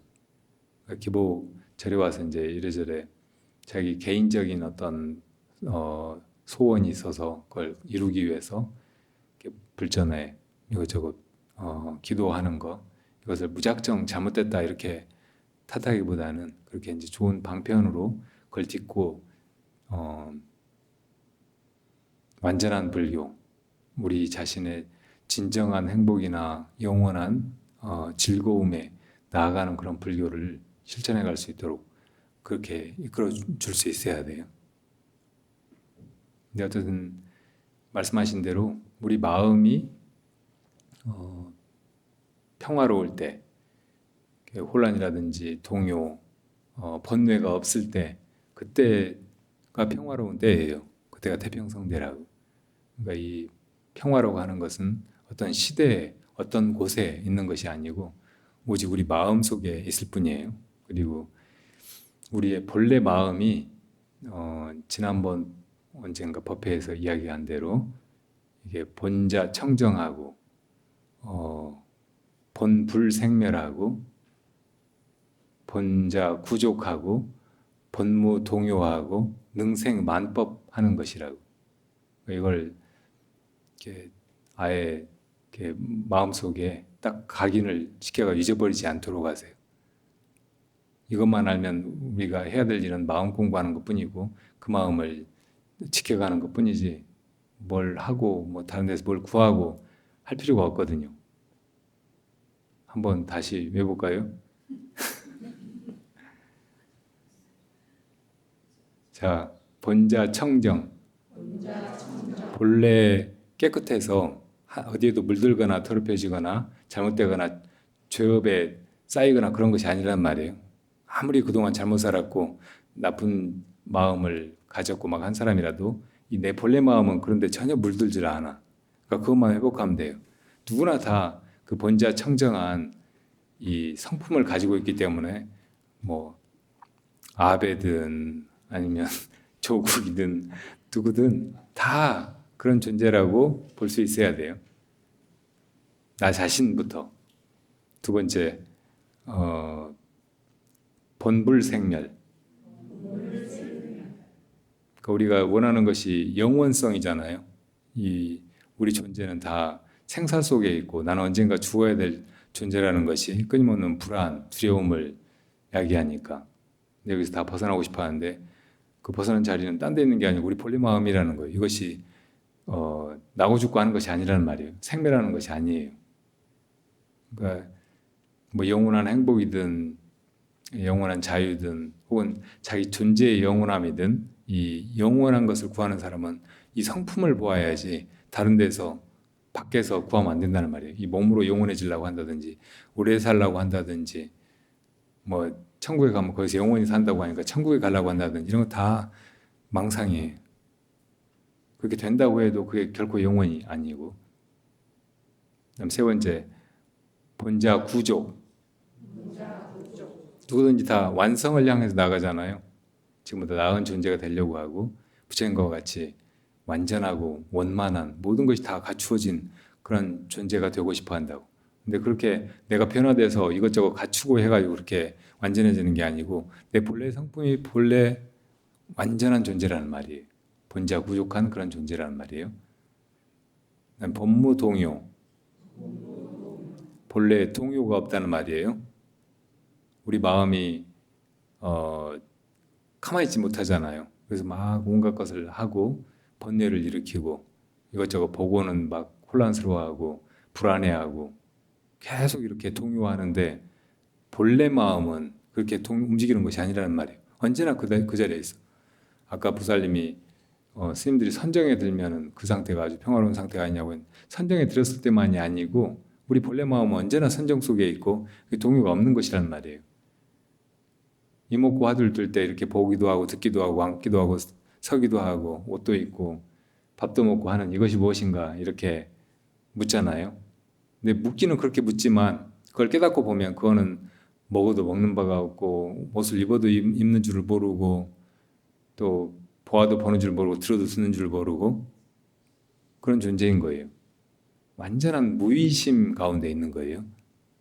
그러니까 이게 수고로울 일도 없고 지칠 일도 없고 뭘 이렇게 한다는 생각이 없으니까 그걸로 뭐 다른 사람한테 내세우거나 뻐기거나 자랑하거나 할 일도 없는 거예요. 이렇게 아무것도 하지 않지만 사실은 모든 걸 다 하는 바도 없이 너무나 지혜롭게 능숙하게 자비롭게 이렇게 해가는 존재가 우리 성품이니까 이것을 믿어야 돼요. 이것을 존재를 자각해야 돼요.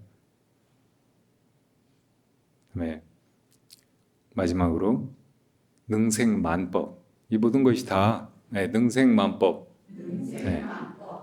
능이 일체의 것을 다 지어낸다 그 말이에요. 이 일체의 것이 다 거기서 나왔어요. 그것이 만들어낸 것이에요. 이것들은 다 무상한 것이어서 변화해 가고 없어져 버리지만 그 자리는 그대로 남는 거예요. 이것을 일으킨 그것은 이것이 사라지고 난 다음에도 그대로 그 자리에 있단 말이에요. 마치 허공 속에 온갖 것들이 생겨났다 사라지고 하지만 그 허공은 그대로 있듯이 우리 본래 마음이 이 모든 걸 다 하고 이 모든 걸 다 지어내고 하지만 그것은 나타나지도 않고 나타나지 않으니까 멸하지도 않는 그런 존재라는 말이에요. 그런데도 이것이 없다면은 그 어떤 것도 있을 수도 없고 뭘 할 수도 없고 그러니까 이것이야말로 가장 중심에 있는 것이고 모든 것의 주인이고 가장 보배로운 것이에요.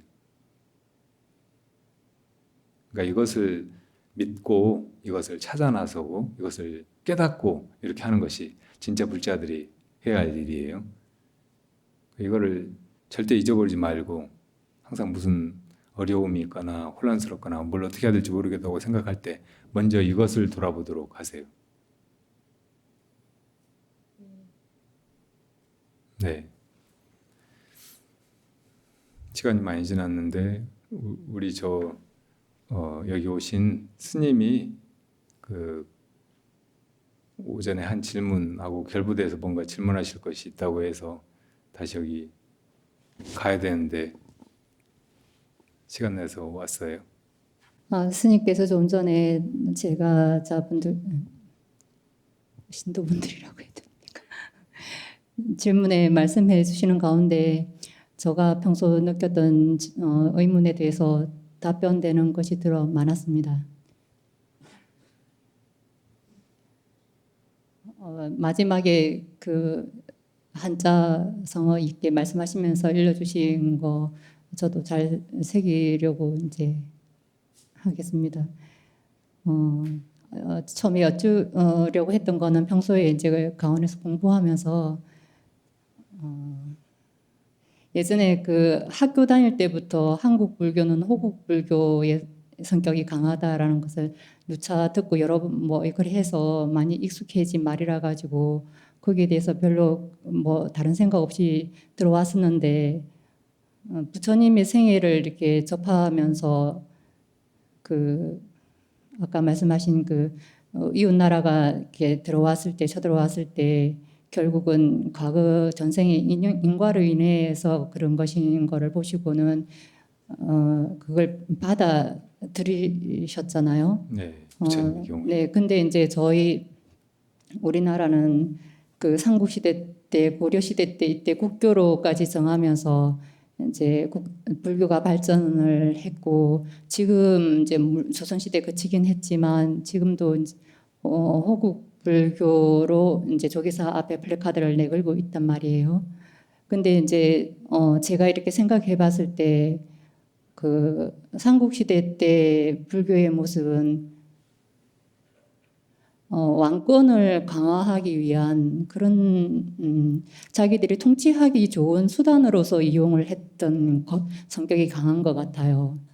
그 지금 일본이 자기들 나름대로 불교를 자기들에게 필요한 식으로 방식으로 이렇게 수용을 해서 이렇게 하고 있지만 부처님의 본래 그 불교의 가르침하고 맞는가 하는 걸 의심해 볼 수 있는 것처럼 삼국시대 때 불교도 했다고 하잖아요. 그래서 이제 지금도 물론 불자들은 전국에 또 기독교인의 숫자에 비하면 아주 못 미치지만 그래도 불자들이 많지만 또 그 불자들이 가지고 있는 믿음 체계나 이런 걸 보면 또 제각각인 것 같기도 해요. 제가 여쭈고자 하는 거는 그 부처님께서 그러니까 자기 아들, 가장 소중한 아들도 출가를 시켰단 말이죠. 유산을 받아오너라 이렇게 했을 때 자기 소중한 아들을 출가를 시켰고 자기 사촌 동생도 왕권을 지켜서 나라를 뭐 부강하게 만들고 백성들을 문화 강국으로 만들고 뭐 이렇게 해라는 식이 아니었고 삼계는 고통이니까 고통에서 벗어나야 한다라는 것을 아주 다른 어떤 말보다도 더 강하게 그 자식이나 사촌 동생을 이렇게 모두 다 출가시켜 버린 것이 그런 면에서 볼 때 부처님의 진정한 가르침은 거기에 있지 않는가라고 생각이 되어져요. 네. 지금 불자로서 우리나라에서 또 행해야 할 또 뭐 정치적 사건이라 이런 때 바르게 또 판단하고 해야 될 부분도 있긴 하지만 그래서 이제 삼국시대 때 왕권이 그 권력을 차지한 왕족이나 귀족들이 자기의 이제 통치권을 강화하기 위한 수단으로 불교를 이용했지. 고려시대 때는 어찌했는지 모르겠어요. 왕건이 이제 훈요 10조를 남기기도 했지만 그래서 이 우리나라의 이 불교가 부처님의 진정한 가르침이 그대로 정말 전해져 왔는지 아니면 자기들의 그 통치 목적에 맞게끔 다 이렇게 수리를 해서 해왔는지 저는 이해하는 게 이제 그 부처님의 가르침에 이제 가장 큰 가치로 받아들여지는 것이 그 평등성이거든요. 그 당시에 천민들도 받아들여서 그 왕족이나 다름없이 다 똑같이 높고 낮음의 신분 그런 것 없이 대하셨던 거 그런 부분에 있어서 평등성이 가장 큰 가치로 이제 여겨지고 또 해탈 열반 이 고해의 바다에서 삶이라는 이 바다에서 벗어나는 것이 가장 큰 가르침 아니었던가라고 이해되어지는데 지금 우리나라 불교는 호국 불교 이런 성격을 강조하고 이래 하면서 좀 불교를 좀 왜곡시켜서 가르치는 거 아닌가 하는 의문이 좀 평소에 들었습니다. 네. 예, 누구나 다 불자로서 한 번쯤 의구심을 가지고 구애를 갸우뚱 할 만한 부분이 우리나라 불교는 호국불교다라는 것이에요. 근데 확실히 그 초기 경전이나 부처님의 일대기를 보면, 그러니까 부처님이 아까 이렇게 말씀드렸듯이 그 카빌라국이 그렇게 멸망해 갈 때도 조금도 내 나라인데 내 조국인데 하고 그런 생각을 일으키지 않고, 이게 이 우주적인 인과율 속에서 벌어지는 일에 지나지 않으니까 그걸 이제 어떻든 악업을 짓지 않게 막아보려고 하다가 이게 될 수 없다고 생각할 때는 단념하시는 것이 부처님의 균형 잡히고 평등한 그런 자비심 혹은 지혜로운 태도가 아닌가 이렇게 생각이 되는데, 이 한국 불교의 흐름 속에서는 삼국시대 그 신라의 그 화랑도 원광법사가 화랑 5개를 정했잖아요. 그 중에는 임전무태가 있어요. 전쟁에 나가서 물러서지 말아라. 죽더라도 끝까지 싸우라는 거잖아요. 뭐 이런 그 정신은 과연 이게 불교적인 것인가? 원광법사가 스님이었다고 해서 이게 이제 부처님의 가르침을 제대로 구현하고 가르친 것인가? 의구심을 들게 만드는 요소죠. 고려도 왕건의 호국 분유 10조로부터 불교를 국시로 하고 이제 멸망할 때까지 왕사제도, 국사제도가 있었고, 수없이 많은 고승들이 왕조의 안녕이나 혹은 번영을 기원하고 뭐 이렇게 해온 요소들이 거기를 또 갸우뚱하게 만들어요. 임진왜란 때 서한대사, 사명대사, 영규대사, 최영대사가 나가서 외적을 물리친 일도 그렇고, 또 근자에는 이 전두환 전 대통령이 물러나고 나서 이제 그 쿠데타 이게 이제 문제 삼아지고 막 청문회가 열리고 막 그럴 때인가 그 전에인가 백담사에 가서 피신해 있었잖아요. 근데 백담사에서는 보호해 주었어요. 그때 이제 학생들이 막 에워싸고 전두환을 잡으려고 하고 체포조가 꾸려지고 막 할 때도, 그러니까 이런 것들이 지금 이렇게 스님이 말씀하신 것 같은 그런 회의를 자아내기에 충분한 거예요. 근데 기본적으로는 이 세상에 두 부류의 사람들이 있다고 할 수 있어요. 한 부류는 부처님 혹은 부처님과 같이 이미 깨달음을 다 이룬 그런 분들, 그리고 나머지는 그렇지 못한 중생들. 그래서 이제 이 하나의 기준을 가지고 보면 고승이라든지 혹은 종정이라든지 혹은 그 시대의 불교를 이끌어가는 불교 지도자라든지 이런 분들도 그 부처님과 같은 그런 깨달음이나 혹은 원만하고 완전한 그런 통찰에 이른 분이라고는 그렇게 쉽게 단정할 수 없는 요소가 있어요.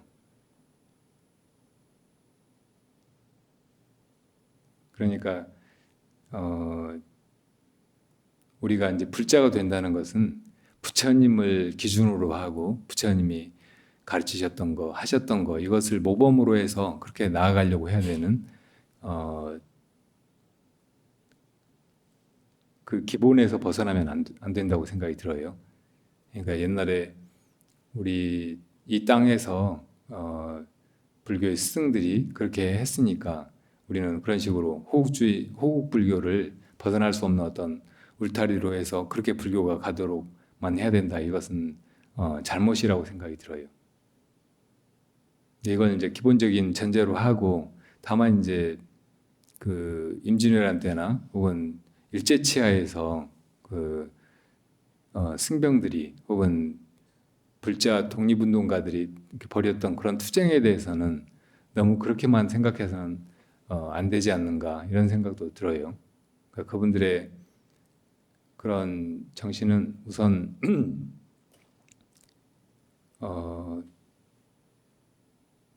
수행과 깨달음을 통해서 이루어지는 것이에요. 그러니까 우리가 불교를 생사의 괴로움에서 벗어나서 생사에 자제한 그런 지혜와 또 일체 중생을 그 길로 이끄는 자비심을 원만하게 갖춰가는 것이라고 본다면 그분들이 만약에 이제 그렇게 하셨는데 그 생사에 걸림없는 지혜나 일체 중생을 건지려는 자비심을 어떻게 쓰느냐 이것은 겉모습만 가지고 판단할 수는 없는 거예요.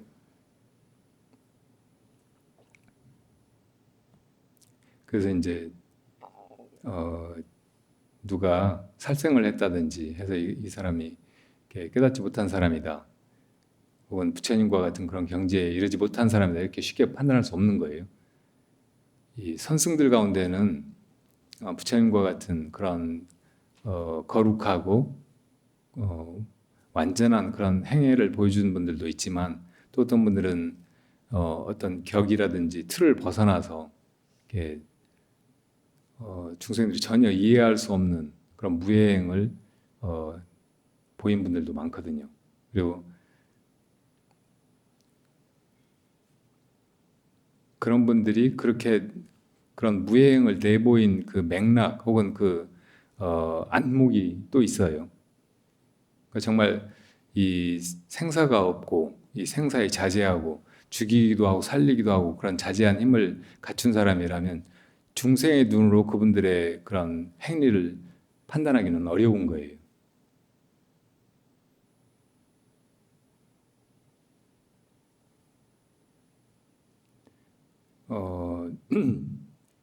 부처님의 근본 뜻이 우리 보고 부처님만 추종하고 부처님이 정해놓은 그런 계율이라든지 어떤 규범 속에서만 살아라고 하는 것이 아니고 우리를 다 자기 마음의 주인이 되라고 한 것이고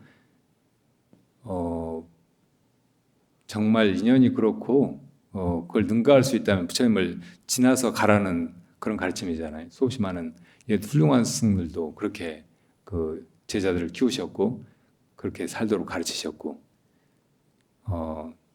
장부자유 충천지 불양열의 행처행 그런 말이 있어요. 이 장부는 다 저마다 하늘을 뚫는 기상이 있는데 뜻이 있는데 설령 부처님의 행위라고 해도 그대로 따라하지 않는다 이런 말이에요. 그러니까 우리가 불자가 된다는 건 부처님의 추종자가 되는 것이 아니고 또 다른 부처님이 되기 위해서 길을 나서는 것이에요. 자기가 그 법을 깨달아서 그 법의 왕이 되려고 하는 것이에요.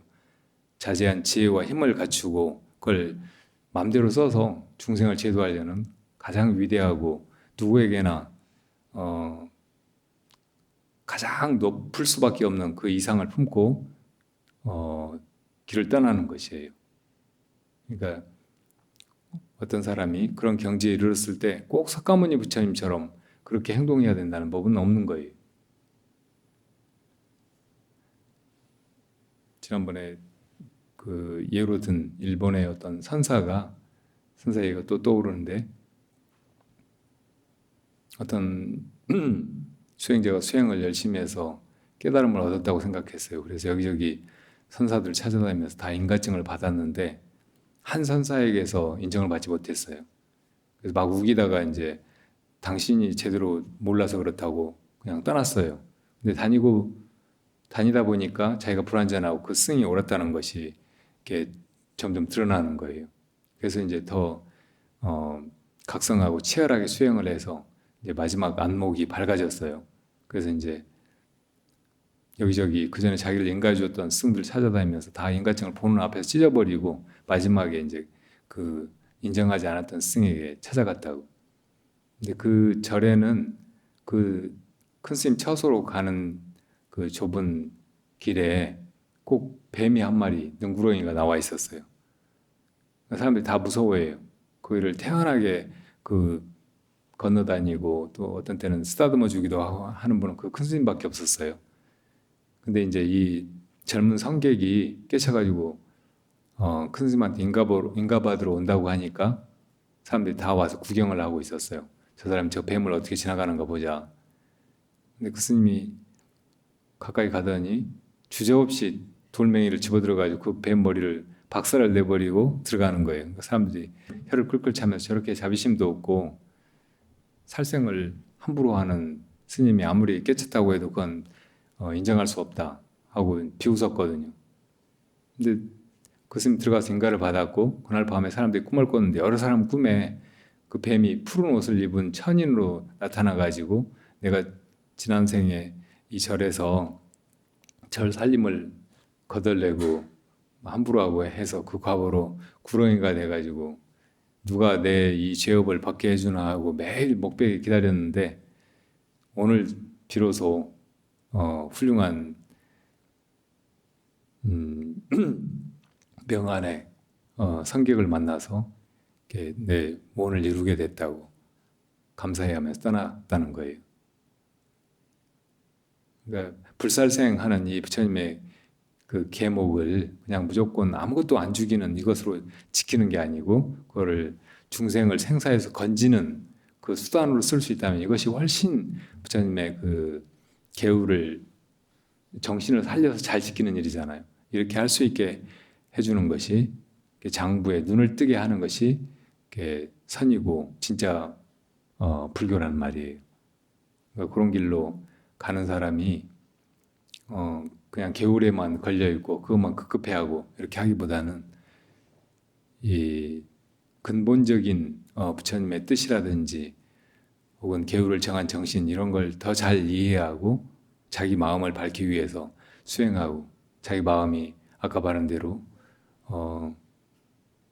본불생멸한 것임을 안다면 다른 사람의 목숨도 필요하다면은 뺏을 수도 있고 살려줄 수도 있고 그런 어떤 자유롭고 더 훨씬 원만한 그런 지혜를 갖추려고 해야지 그런 계율에만 걸려 있는 것은 사실은 부처님 바라시는 바가 아닌 거죠. 임진왜란 사명대사는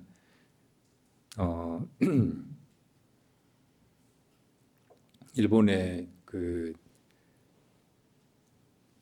강화조약을 맺으러 조정에서는 아무도 이제 그 적들의 소굴에 갔다가 언제 목숨이 달아날지 모르니까 나서려고 하질 않는데 그래서 이제 사명대사가 그 임진왜란 정유재란 때 적성에 막 들어가서 가토 기요마사하고談판을 하고 막 그러던 혹이라든지 그런 지략 이것을 인정하고 일본에 갔단 말이에요.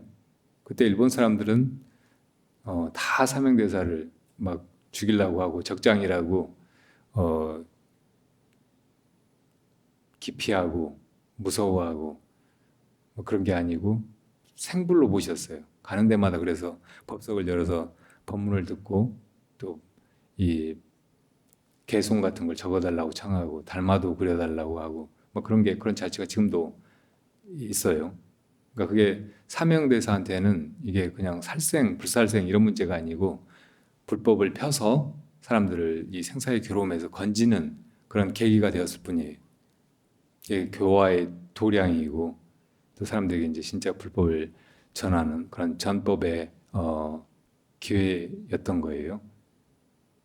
그러니까 그런 시대에 이렇게 태어나서 그런 전란을 피해가지고 한쪽 산 속에 들어가가지고 혼자만 도를 닦아서 이뤘다 하면 그건 별로 내세울 것이 없는 별로 자랑스럽지 않은 그런 모습일 수도 있을 거예요. 그런데 시대가 그랬기 때문에 거기서 이렇게 정말 생명을 건지고 이 땅에서 벌어지는 살육을 막으려고 창을 들고 이렇게 전쟁에 뛰어들고 나중에 가서 인지를 구출하고 강화를 체결해서 더 이상 이제 그런 임진왜란, 정유재란 같은 그런 전란이 없게 하고 했던 그런 일이 정말 자비로운 마음으로 만중생을 위해서 할 수 있는 최대한이었다고 말할 수 있는 거죠. 그러니까 시대는 다 달라요. 모든 상황은 다를 수밖에 없어요. 그때 이제 정말 중요한 것은 그런 그 사람의 구체적인 행동이 아니고 어떤 마음으로 그런 걸 했는가 이것이라고 말할 수 있어요. 그 사명대사가 부처님을 이 수행과 깨달음을 통해서 진짜 보았고 그 마음을 마음과 하나가 되었기 때문에 그렇게 했다고 말할 수 있는 거예요. 석가모니 부처님이 화신을 놔둬서 임진왜란때 태어나셨다면 사명대사처럼 할 수도 있는 거예요. 그러니까 그런 부분은 또 한 번 더 생각을 해봐야지 이걸 그냥 생각으로 형식 논리로 부처님은 이렇게 했는데 이게 만대의 사표가 돼야 되는데 이걸 한국의 스님들은 호국불교라는 미명하에 뭐 그렇게 부처님의 가르침을 따르지 않고 비행을 저지르고 개를 파했다 막 이렇게만 말할 수는 없다는 거죠. 그리고 결국 우리가 이제 불제자로서 깊이 이 존재계와 자신을 들여다보면 결국 내 나라가 따로 있지 않아요. 이 세상이 다 이렇게 하나의 집안이고 우주고 그래서 여기에 깃들어 사는 모든 생명들이 다 가족이고 이웃이고 나와 한 피부치고 그래서 이 사람들 다 건재해야 되겠다는 마음이 이외에는 일으킬 것이 없어요. 이 편 내 편을 가를 것도 없고 그러니까 그런 큰 마음으로 이 세상이 다 불국토가 되었으면 이런 마음으로 호국불교를 실천한다면 그 사람 정말 이렇게 뛰어난 그런 불제자, 살아있는 불제자라고 말할 수 있겠죠. 저는 우리가 역시 그렇게 돼야 한다고 생각을 해요. 지금 이제 우리나라 호국불교가 맞는가 안 맞는가 사명대사가 임진왜란 그렇게 외적들을 죽이고 막 하는 것이 옳은가 그른가 이것을 따지기보다는 우리한테는 또 어떤 상황이 주어질지 모른단 말이에요. 이런저런 생각하고 있는 사이의 상황은 급변해서 우리한테 당장 이걸 할 것인지 저걸 할 것인지 그렇게 기로에 세울 수 있는 거예요. 그런 속에서 우리가 이렇게 타이밍을 놓치거나 혹은 행해야 될 것을 못하게 되거나 그리고 뒤에 가서 후회하거나 또 여전히 범인의 사이에서 무엇이 옳았나 이렇게 따지고 들기보다는 언제든지 마음속에서 이 각성된 지혜 그리고 대자대비심 이걸 가지고 나에게서 그 능생만법하는 그 존재가 어떤 것을 본무동요, 동요가 없는 가운데서 무엇인가를 할 수 있도록 해야 되는 거죠. 거기에 내가 공연히 쓸데없는 번뇌망상이나 이런저런 분별로 이럴까 저럴까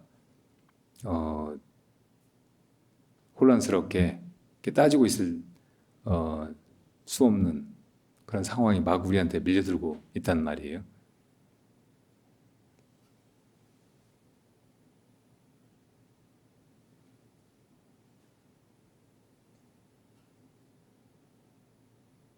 아까 오전에 이야기했듯이 불교는 부처님이 가장 위대한 존재이고 완성자이고 절대적인 가치를 깨달으신 분이어서 그분을 믿고 추종하는 것이 아니고 그분이 우리 안에 바로 그렇게 지고의 가치와 절대성을 가진 그것이 있으니까 그것을 가리켜 보이고 그것을 깨달으라고 하신 가르침이니까 우리 안에서 그걸 찾아서 그걸 드러내야지 부처님을 그냥 믿고 추종하고 그 앞에 절만하고 그런 존재가 되려고 해서는 안 된다는 말이에요. 그건 참 불자가 아니에요. 자기 인생을 살아야죠. 다 자기 안에서 그 부처가 드러나게 해야 하고. 자, 너무 많이 시간 지났어요. 네, 네. 아, 예, 예.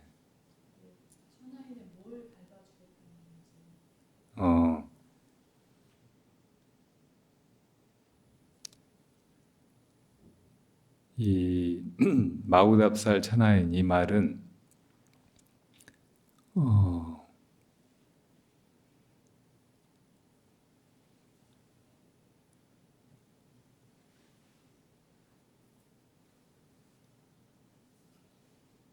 육조 스님이 회양 스님한테 한 말이었어요.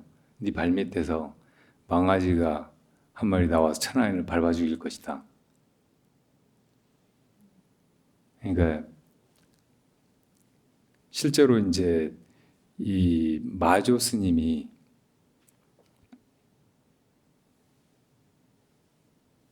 이름이 말마자 하레비 조자, 그러니까 이 망아지가 말이 나와서 천하를 밟아 죽인다 하는 그 예언에 이렇게 맞는 그런 이름을 가지고 있었고, 실제로 그런 안목을 펼쳐서 정말 많은 사람들을 제도했어요.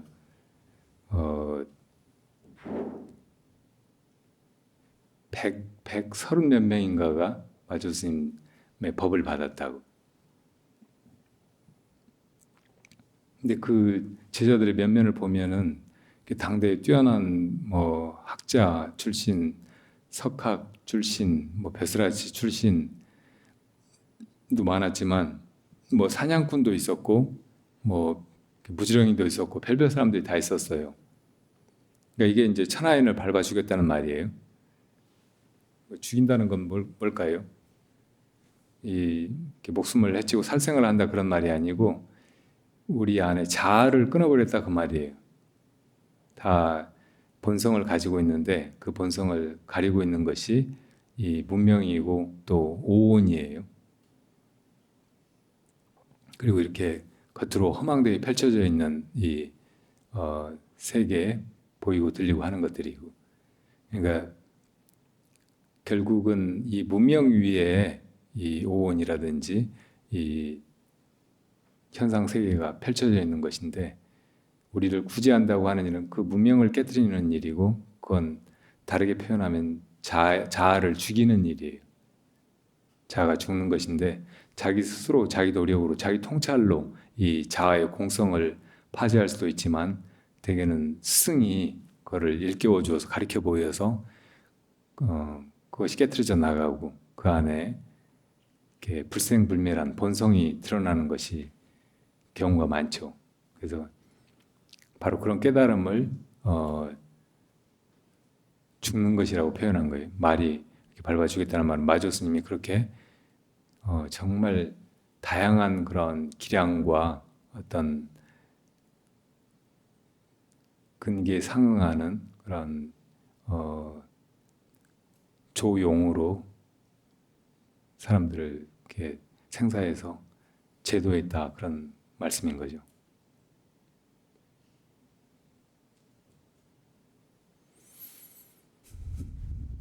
거기에는 이제 방편의 지혜가 포함되는 거예요. 한 가지만 드러내고 본분만 드러내고 이렇게 현중현의 도리만 드러내고 그렇게 해가지고는 다 그렇게 되기가 어려워요. 예를 들어 아까 그 사냥꾼을 제도한 이야기에 보면 사냥꾼이 석장인가 하는 비유가 됐는데, 석공인가. 그런데 이렇게 산속에서 이렇게 짐승을 사냥하려고 쫓다가 마조 스님을 맞닥뜨렸어요. 마조 스님이 그대는 활을 잘 쏘는가 그래요. 그러니까 그런 것 같다고. 그러니까 한 번에 몇 마리를 맞추느냐고 해요. 한 번에 한 마리를 잡죠. 스님도 활을 쏘십니까? 나도 활을 쏜다고. 스님 한 번에 몇 마리 잡습니까? 한 번에 여러 마리를 쏜다. 여러 마리를 맞춘다. 어떻게 자비로운 스님이 이렇게 무자비하게 한 화살로 여러 마리를 죽인단 말입니까? 그러니까 그럼 그대는 왜 자신을 쏘지 않는가 그래요. 처음으로 그걸 이렇게 생각을 해봤어요. 그러다가 깨쳐버렸다고. 그리고 활을 내던지고 그 길로 머리를 깎아달라고 했어요. 앞에는 활 쏘는 얘기잖아요. 그냥 실제로 이렇게 눈에 보이는 활을 쏘아가지고 동물을 잡는 그런 일인데 한 마리 한 번 쏘아가 여러 마리를 잡는다 하면서 이게 이제 상당히 추상적이고 비유적인 이야기로 들어가 버린 거죠. 마지막에는 왜 자신을 쏘지 않느냐? 이 활 가지고 어떻게 자기를 쏴요? 활 당길 수가 없잖아요. 자기를 쏘려고 하면 이 활은 이렇게 당겨야 쏠 수가 있는 것인데 이거 어떻게 쏘지 이렇게 하다가 자기를 쏜다는 그 말 여기에 이제 처음으로 이 자아가 없는 상태, 자기가 죽어버린 상태를 떠올려 보게 된 거예요. 거짓된 자아가 없는 자리가 불생불멸한 자기 성품의 자리잖아요. 그걸 깨달아 버린 거죠. 그렇게 사냥꾼을 만나가지고는 활 쏘는 이야기로 해서 이렇게 법으로 들어오게 할 수 있는 그런 방편의 지혜가 있으셨던 거예요. 이런 분이 대종장이라고 할 수 있죠. 마지오 스님은 우리가 지금 생각하는 것보다 당대에는 훨씬 더 이렇게 뛰어난 대조사로 여겨졌던 것 같아요. 마지오 스님이 주로 있었던 데가 홍주 지방이었는데 홍주종이라는 이름이 있었어요. 그러니까 뭐 임재종, 뭐 조동종 막 이런 이름보다 훨씬 전에 크게 이제 새를 떨쳤던 게 홍주종이었다. 결국은 다 마음을 가리켜서 이 자아의 미망을 깨뜨리고 자기를 죽이고 마음 본성에 온전하게 존재하는 대지혜와 자비심을 드러내는 일이 불교이고 또 스승이 제자에게 가르쳐 보이시는 거고. 근데 그 방편의 지혜가 없으면 그게 어떤 때는 통하지만 그런 경우는 잘 없어요. 정말 뛰어난 익을 대로 익은 그런 제자를 만나지 않으면 이렇게 통용되지가 않는다. 근데 마지오 스님한테는 그런 방편지가 있으셨던 거예요. 자, 됐어요. 이렇게 오래 앉아있기 너무 힘들죠. 나는 막 떠드느라고 정신이 없는데 여러분들은 지루하게 듣고 있다 보면 정말 괴로우실 거예요. 제가 그걸 한번 앉아있어 보니까 알겠더라고요. 다음에 짧게 할게요. 예. 예. 그럼 일어서시자고요.